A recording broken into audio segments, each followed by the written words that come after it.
Guys, അപ്പോൾ ഇന്ന് ഞാൻ കാറ് കൊണ്ടാണ് കേട്ടോ ഷോപ്പിലേക്ക് പോണതല്ല, ഇന്ന് സർവീസ് ചെയ്യാനുണ്ട്. മൊത്തം കച്ചറായി കിടക്കുകയാണ്, തൊഴുത്ത് പോലെയാണ് അവസ്ഥ. ഇവൻറ്റിന് കൊണ്ടുപോയിട്ടും നമ്മൾ കറങ്ങാനൊക്കെ പോയിട്ടും കാറൊന്നും വാഷ് ചെയ്തിട്ടൊന്നുമില്ല. ഇടക്കാരോ കാറിലേക്ക് ഒരു പണി വന്നിട്ടുണ്ടായിരുന്നു കേട്ടോ. പ്യൂക്കിക്ക് ഒഴിച്ചതാണ്, ബാക്കിൽ ഡിക്കിൽ ഫുള്ളായിട്ട് പ്യൂക്കിക്ക് ഒഴിച്ചിട്ടുണ്ടായിരുന്നു. അപ്പോൾ അതിലുള്ള തൊഴുത്തിലുള്ള കാര്യങ്ങളൊക്കെ ഞാൻ എടുത്ത് മാറ്റിയിട്ട് നേരെ സർവീസ് സ്റ്റേഷനിലേക്ക് കൊണ്ടുപോയി കൊടുക്കാൻ കേട്ടോ. അപ്പോൾ അവിടെ വെച്ചിട്ടാണ് വന്നത്. കാരണം എൻ്റെ ഷോപ്പിൻ്റെ മുന്നിൽ തീരെ സ്ഥലമില്ലാത്തതുകൊണ്ട് ഞാൻ വൈകുന്നേരം വരാമെന്നും പറഞ്ഞിട്ടാണ് പോയത്. അപ്പോൾ സർവീസും നടക്കും, പാർക്കിങ്ങും നടക്കും. അങ്ങനെ നേരെ ഞാൻ ഷോപ്പിലേക്ക് വന്നിട്ട് നേരെ പോയത് സ്റ്റിച്ചിങ്ങിൻ്റെ അടുത്തേക്കാണ് കേട്ടോ.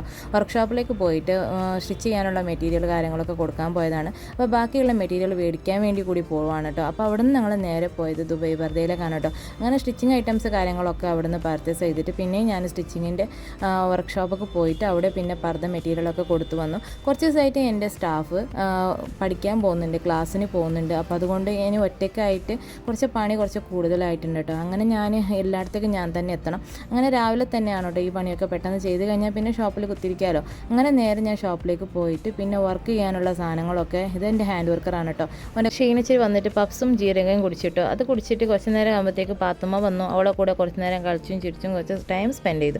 പിന്നെയും വിശപ്പ് തുടങ്ങി. പിന്നെ ഞാൻ ഒളിപ്പിച്ചത് ഫ്രൈഡ് റൈസും മിരിണ്ടയാണ് കേട്ടോ.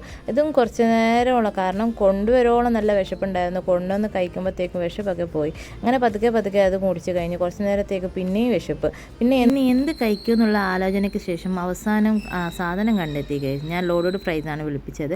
കുറേ ദിവസമായി കഴിക്കണോ വിചാരിക്കണോ. അങ്ങനെ നമ്മൾ ഓർഡർ ചെയ്ത് സാധനം കയ്യിലെത്തി. പക്ഷേ ഒരു സംഭവം എന്ന് വെച്ചാൽ ഒരു സ്പൂൺ ഇട്ടില്ല ഗൈസ്. പിന്നെ എങ്ങനെ ഇത് കഴിക്കും എന്നുള്ളൊരു ആലോചനയിലായിരുന്നു. പിന്നെ അവനെ വിളിച്ച് പറഞ്ഞപ്പോൾ ഇപ്പോൾ സ്പൂൺ വരാമെന്ന് പറഞ്ഞ് പോയ ആൾ പിന്നെ തിരിച്ച് കണ്ടില്ല. പിന്നെ എവിടേക്കോ തെരഞ്ഞ് അവസാനം നമ്മൾ ആമ്പർ ചെയ്യാൻ കൊണ്ടുവരാൻ വെച്ച ഒരു സ്റ്റിക്ക് കിട്ടി ഗൈസ്. അപ്പോൾ അതുകൊണ്ട് കഴിച്ച് ഞാൻ അഡ്ജസ്റ്റ് ചെയ്തു. അപ്പോൾ ഇത് അവസാനം ഇത്ര കഴിക്കാൻ പറ്റാതെ ബാക്കിയായി. അപ്പോൾ ഇത്രയേ ഉള്ളൂ. വീഡിയോ ഇഷ്ടപ്പെട്ടാൽ ലൈക്ക് ചെയ്യാനും സബ്സ്ക്രൈബ് ചെയ്യാനും മറക്കല്ലേ.